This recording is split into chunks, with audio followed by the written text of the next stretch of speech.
우리 주 예수님의 은혜가 여러분과 함께 하시기를 빕니다. 오늘 예배를 통해 주님께서 여러분의 삶에 역사해 주셨으면 좋겠습니다. 그래서 새 힘을 얻고 우리에게 주어진 시간을 새롭게 살았으면 좋겠습니다. 그러면 사도신경으로 우리의 신앙을 고백하며 삼위일체 하나님께 나아갑시다. 나는 전능하신 아버지 하나님, 천지의 창조주를 믿습니다. 나는 그의 유일하신 아들 우리 주 예수 그리스도를 믿습니다. 그는 성령으로 잉태되어 동정녀 마리아에게서 나시고 본디오 빌라도에게 고난을 받아 십자가에 못 박혀 죽으시고 장사된 지 사흘 만에 죽은 자 가운데서 다시 살아나셨으며 하늘에 오르시어 전능하신 아버지 하나님 우편에 앉아 계시다가 거기로부터 살아있는 자와 죽은 자를 심판하러 오십니다. 나는 성령을 믿으며 거룩한 공교회와 성도의 교제와 죄를 용서받는 것과 몸의 부활과 영생을 믿습니다. 아멘. 찬송가 94장, 옛날 찬송가 102장입니다. 주 예수보다 더 귀한 것은 없네. 1절 부르고 같이 기도하겠습니다.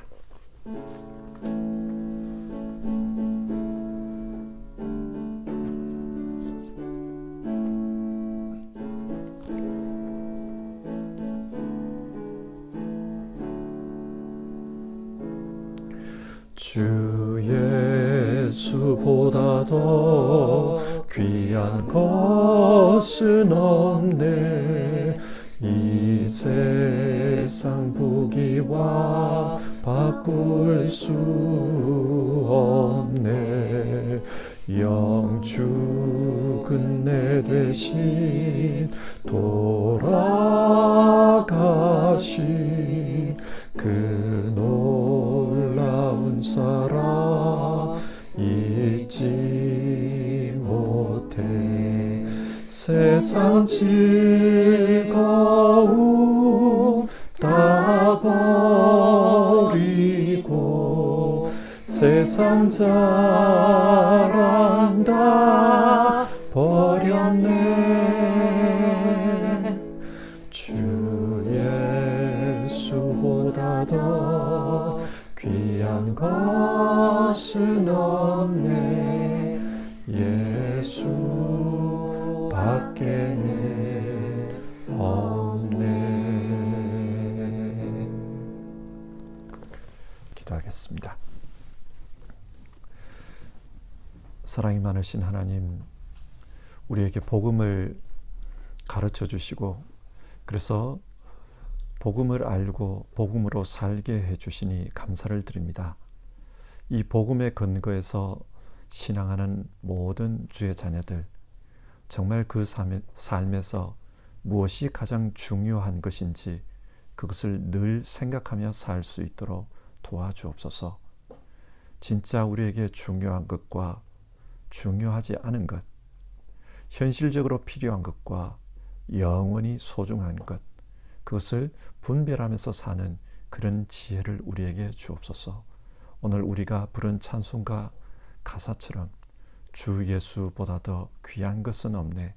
우리가 이것을 믿으며 또 이것을 삶에서 실천하며 그렇게 살 수 있도록 도와주시옵소서.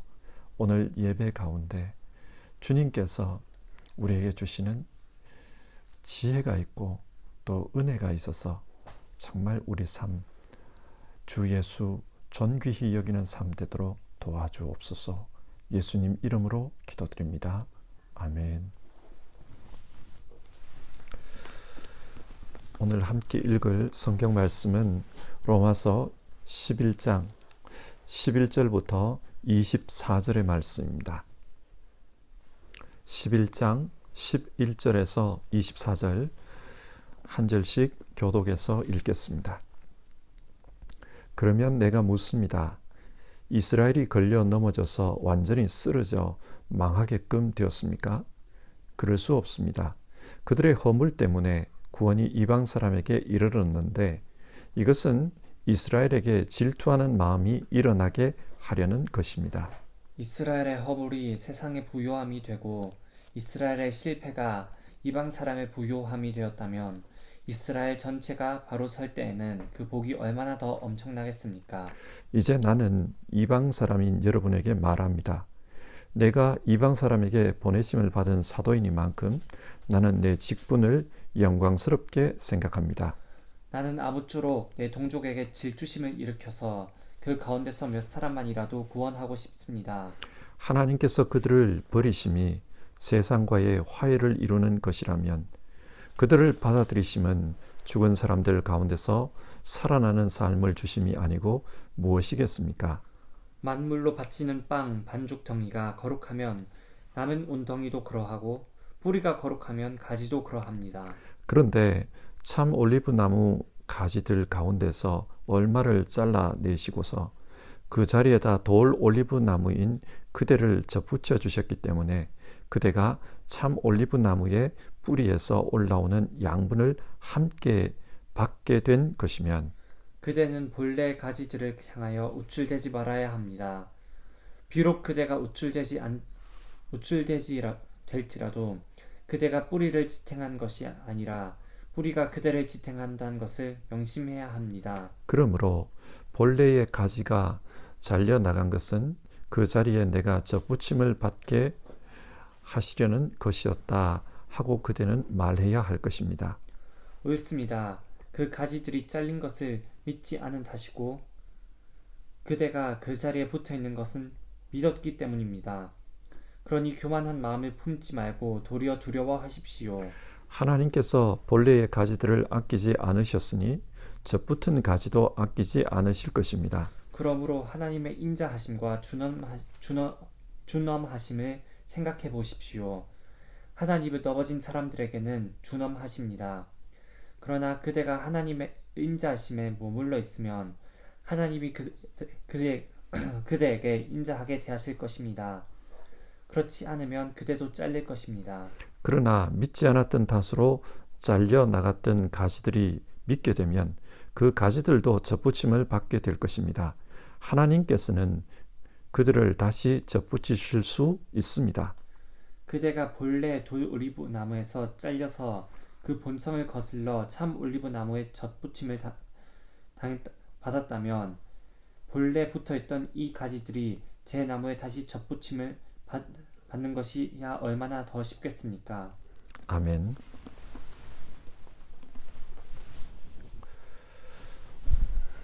바울 사도는 지금 이신칭의 복음과 이스라엘 구원 문제에 대해 말하고 있습니다.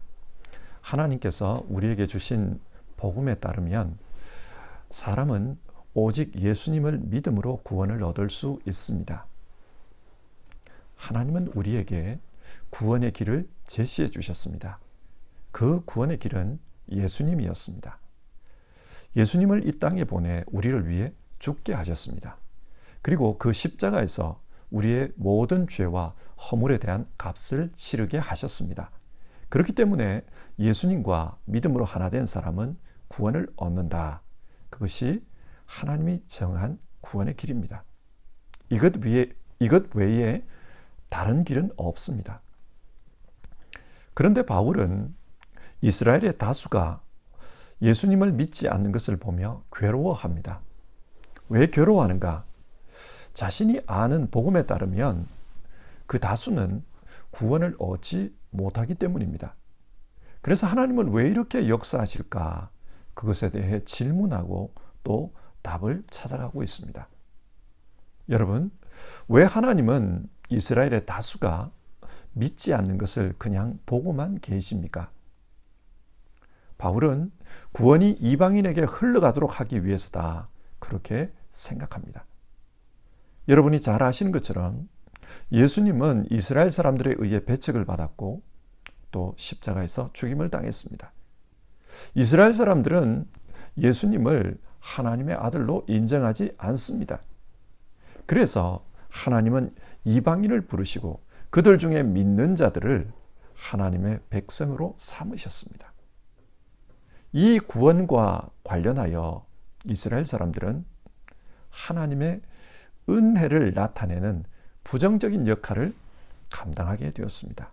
마치 출애굽 때 바로가 하나님의 역사를 드러내는 그런 부정적인 역할을 했던 것처럼 이스라엘이 그런 역할을 하고 말았습니다. 성경은 이것에 대해 지금 증언하고 있습니다. 먼저 오늘 본문 11절과 12절은 이스라엘이 믿지 않음으로 말미암아 이방인 기독교 공동체가 생겨났다. 그렇게 말합니다. 11절인데요.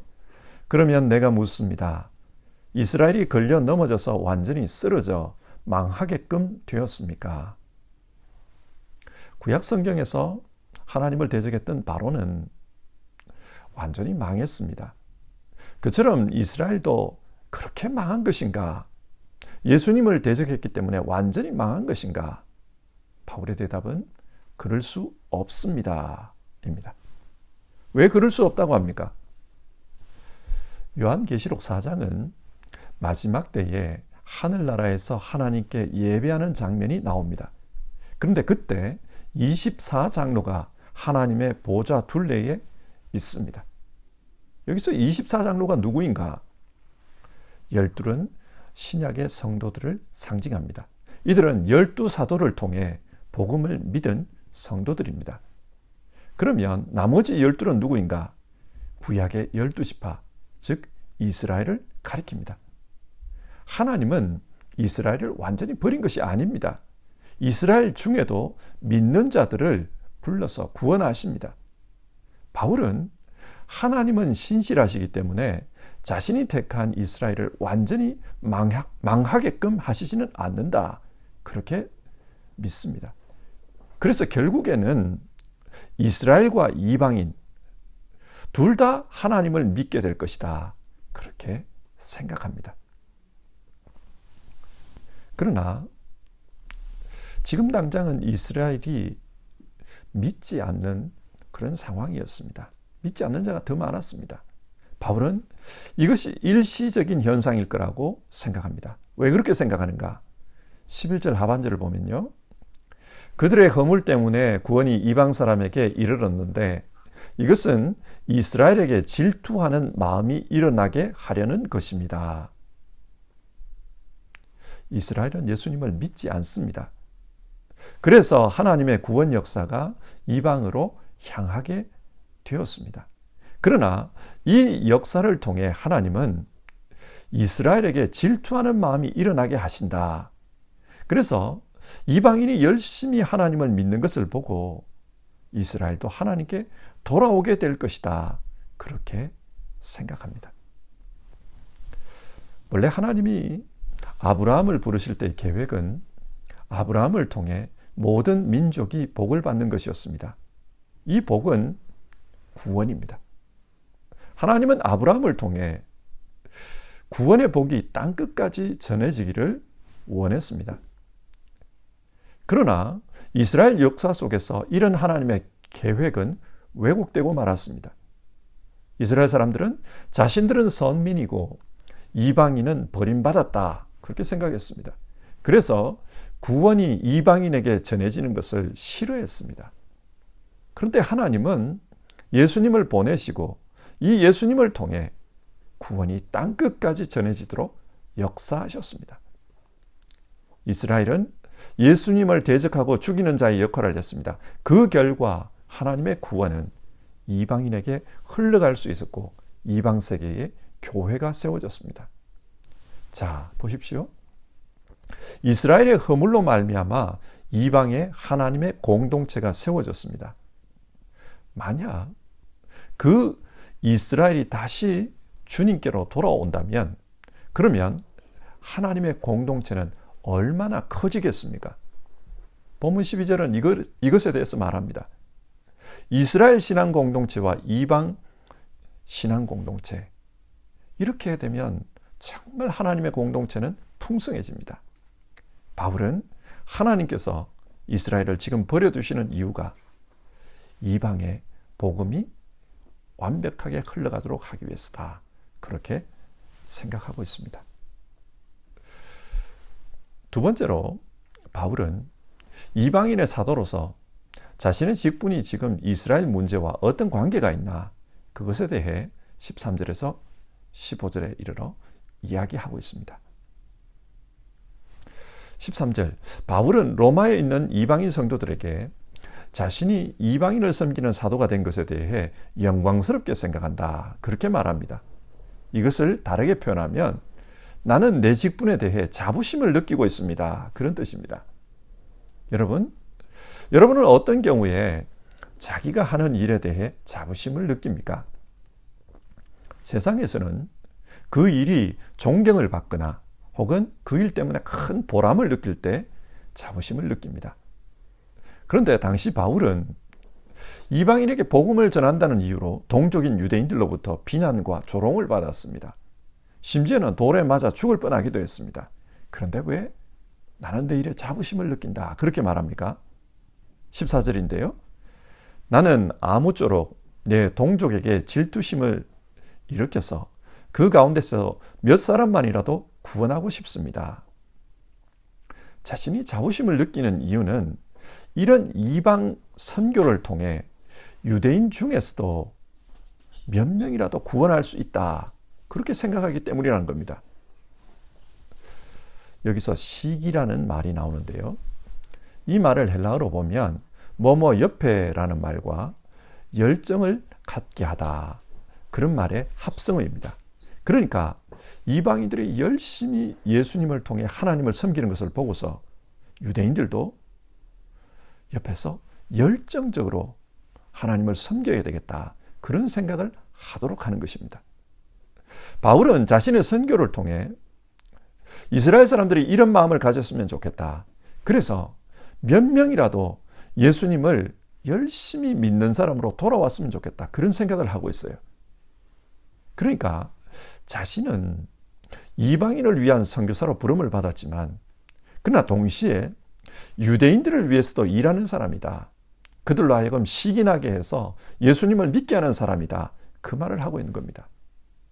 그는 마지막 때에 유대인들도 하나님께 돌아오는 그런 비전을 꿈꾸고 있습니다. 그래서 지금 나는 이방인을 위한 사도이지만 그래도 나는 자부심을 느낀다. 왜냐하면 나는 이방인 공동체뿐만 아니라 이스라엘 공동체를 위해서도 그들을 자극하는 그런 신앙을 자극하는 그런 역할을 하기 때문이다. 그렇게 말하고 있습니다. 세 번째로 바울은 이방인 성도들에게 자만하면 안 된다. 우쭐대면 안 된다. 그런 권면을 하고 있습니다. 16절부터 비유가 나오는데요. 16절 곡식 열매가 좋으면 그 곡식으로 만든 떡도 좋다. 그런 말을 합니다. 그리고 이어서 뿌리가 좋으면 나무가지도 좋다. 그런 말도 합니다. 무슨 말입니까? 이 말은 거룩한 믿음의 조상 아래에 훌륭한 신앙의 후손이 나온다. 그런 뜻입니다. 왜 이런 말을 할까요? 이스라엘을 보십시오. 그들은 훌륭한 믿음의 조상을 두었습니다. 그런데 현재는 어떻게 되었습니까? 예수님을 믿지 않습니다. 무슨 말입니까? 자칫하면 버림받는다는 말입니다. 그러므로 나는 하나님의 백성이다. 그런 생각 때문에 우쭐해가지고 자만하면 안 된다. 그것을 권면하고 있는 겁니다. 비슷한 권면을 17절 이하에서도 말하는데요. 여기서 참 올리브 나무는 이스라엘을 가리키고 돌 올리브 나무는 이방인을 가리킵니다. 하나님께서 이방인을 구원으로 부르셨습니다. 바울 사도는 이것을 돌 올리브 나무 가지가 그리스도에게 접붙임 바 되었다. 그래서 그리스도로부터 오는 양분, 그것을 먹고 산다. 그렇게 비유합니다. 그러나 원래 가진 이스라엘은 잘려졌습니다. 원래 가진 이스라엘을 자르고 거기에다 이방인 가지를 접붙인 것입니다. 분명 이런 일은 농사 짓는 현실에서는 일어나지 않습니다. 어떤 농부가 원래 좋은 가지를 자르고 나쁜 가지를 거기에 접붙이는 그런 일을 하겠습니까? 그런데 하나님은 구원 역사에서 그렇게 일하셨습니다. 왜 이렇게 하셨습니까? 이방인을 향한 하나님의 긍휼하심, 인자하심이 있기 때문입니다. 이방인이 구원을 받은 것은 자신들이 잘나서 구원받은 것이 아니라 하나님의 인자하심 때문입니다. 그래서 20절을 보면 이렇게 권면해요. 그러니 교만한 마음을 품지 말고 도리어 두려워하십시오. 교만하지 말고 겸손한 마음으로 신앙해라. 그렇게 권면합니다. 지금 바울이 이런 권면을 하는 것은 당시 로마 교회의 내부 사정을 잘 알고 있었기 때문입니다. 그 내부 사정이 14장부터 소개되고 있는데 로마 교회 안에는 다수의 이방인 출신 그리스도인들과 소수의 이스라엘 출신 그리스도인들이 있었습니다. 이들은 출신 배경이 다르다 보니 그것 때문에 신앙생활하면서 부딪히는 경우가 있었습니다. 예를 들어 먹을 수 있는 음식과 먹을 수 없는 음식을 구별해야 한다. 그렇게 이야기를 했고 또 날을 가리고 또 절기를 지켜야 된다. 그것 때문에도 서로 다투었어요. 예를 들면 토요일 날 예배해야 되냐, 일요일 날 예배해야 되냐, 뭐 이런 것 가지고 다툰 겁니다. 이렇게 다투면서 다수인 이방인들은 유대인들이 믿음이 약해서 아직도 구약의 율법에 얽매여 있다. 그렇게 비난했습니다. 자신들은 오직 예수님만 믿는 이신칭이 그 믿음으로 철저한데 그렇기 때문에 구약의 율법에 얽매이지 않는데 유대인들은 아직도 얽매이고 있다. 그렇게 비난했어요. 이런 이야기를 듣고 바울은 믿음으로 사는 것은 참 좋은 일인데 그런데 그 믿음 때문에 형제를 무시하고 얕잡아 보는 것은 바른 신앙의 태도가 아니다. 그것을 이런 비유를 통해 권면하고 있는 것입니다. 이신칭이 그 복음으로 구원을 얻은 것은 좋지만 그 구원은 자신의 공로가 아니라 하나님의 은혜로 주어진 것이니 우쭐해 해서는 안 됩니다.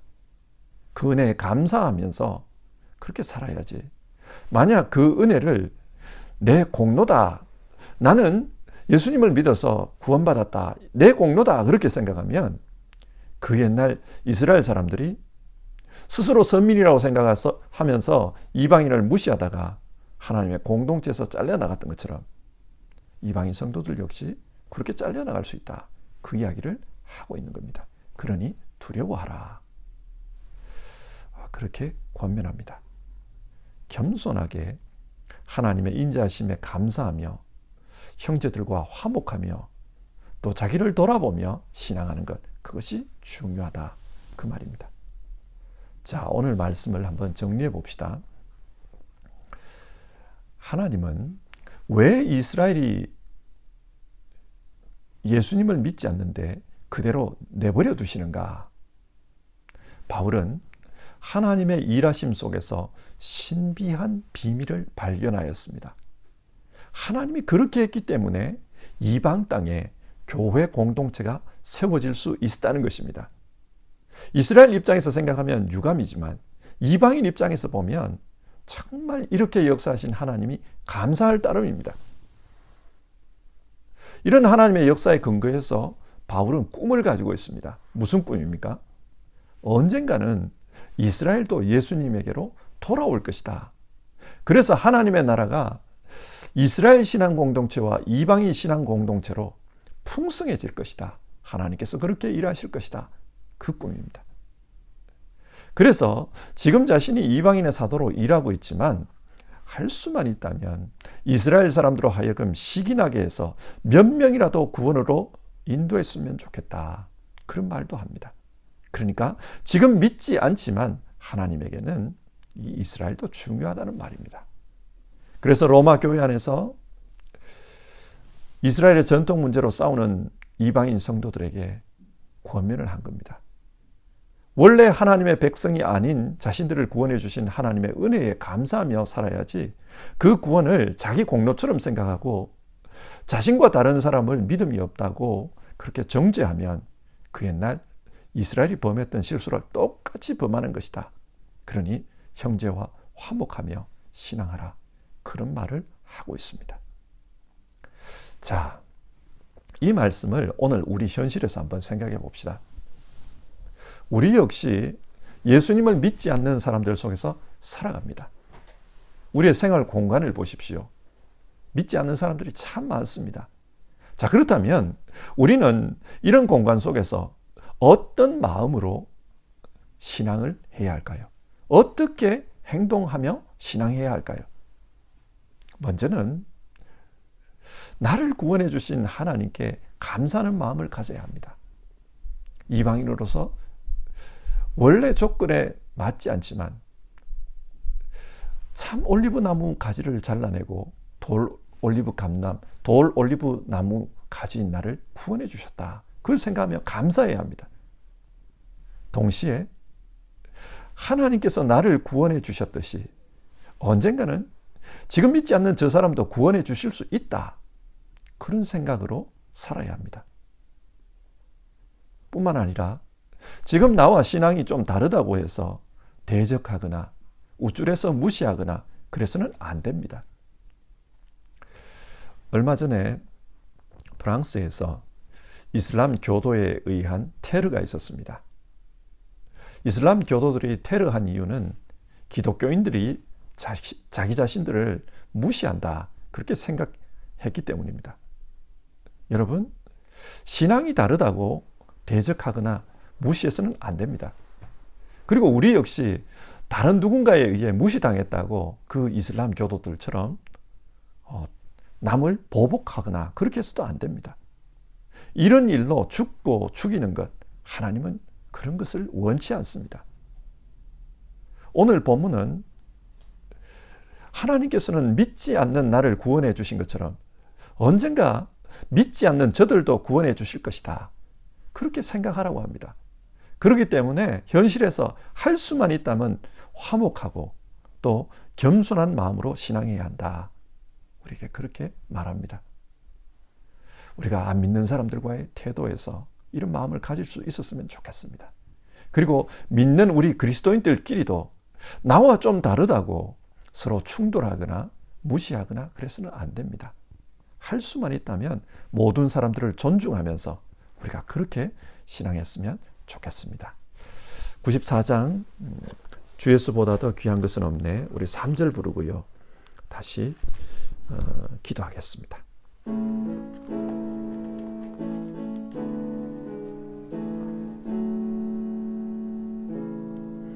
주 예수보다 더 귀한 것은 없네. 이 세상 행복과 바꿀 수 없네. 유혹과 핍박이 몰려와도 주 섬기는 내 마음 변치 않아. 세상 즐거움 다 버리고 세상 자랑 다 버렸네. 주 예수보다 더 귀한 것은 없네. 예수 밖에는 없네. 자, 오늘 성경 말씀을 생각하며 우리 함께 기도해 봅시다. 우리에게 주 예수보다 더 귀한 것은 없습니다. 주 예수님께서 우리에게 구원을 주셨습니다. 우리는 그렇게 구원받은 사람입니다. 구원받은 사람으로서 안 믿는 자들이 많은 이 세상, 나와 다른 신앙을 가진 사람들이 많은 이 세상에서 어떻게 살아야 하나, 우리 그것을 생각하게 됩니다. 신앙이 다르다고 대적하거나 무시하는 것은 옳지 않습니다. 그것은 예수님의 방법이 아닙니다. 나와 신앙이 다른 사람을 볼 때 저 사람도 하나님께서는 구원하실 수 있다. 어쩌면 하나님께서는 저 사람도 구원하실 수 있다. 그런 생각으로 우리가 살았으면 좋겠습니다. 그래서 가능하다면 모든 사람을 존중하고 인정하고 화목하게 살도록 그렇게 그렇게 노력해 봅시다. 그리고 우리 믿는 사람들끼리도 좀 다를 수 있어요. 성향이 다르고 생각이 다를 수 있습니다.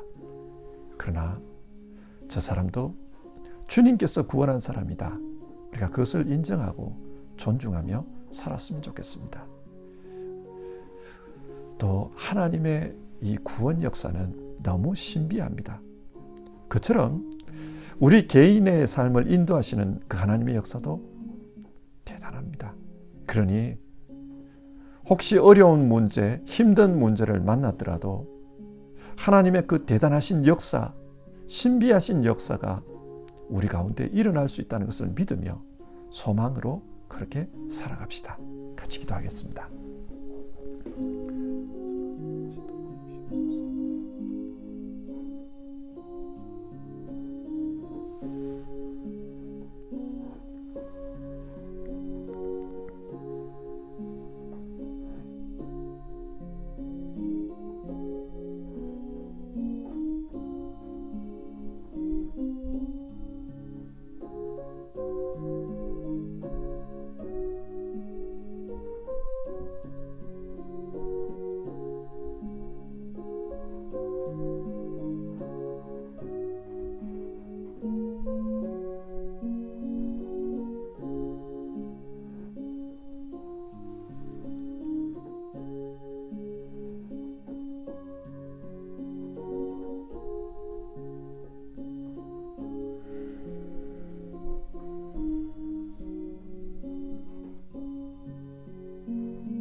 하나님, 오늘 말씀을 통해서 로마 교회 안에 있었던 그런 분쟁과 또 거기에 대해서 바울 사도가 이야기하는 것을 우리가 살펴보았습니다.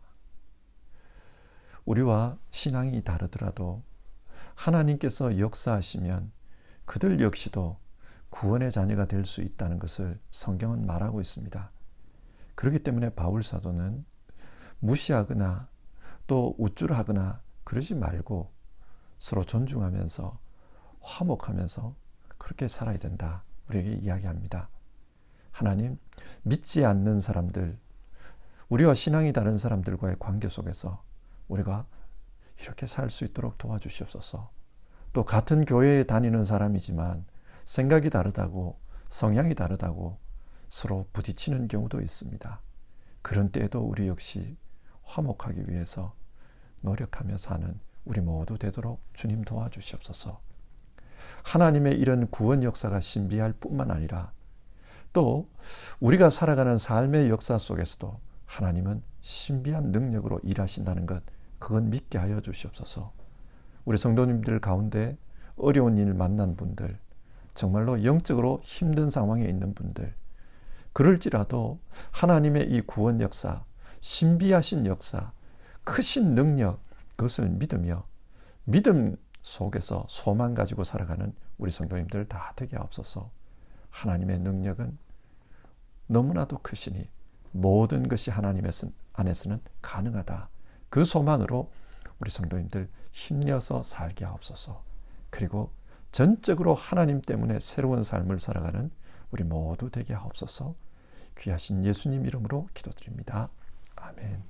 하늘에 계신 우리 아버지, 아버지의 이름을 거룩하게 하시며 아버지의 나라가 오게 하시며 아버지의 뜻이 하늘에서와 같이 땅에서도 이루어지게 하소서.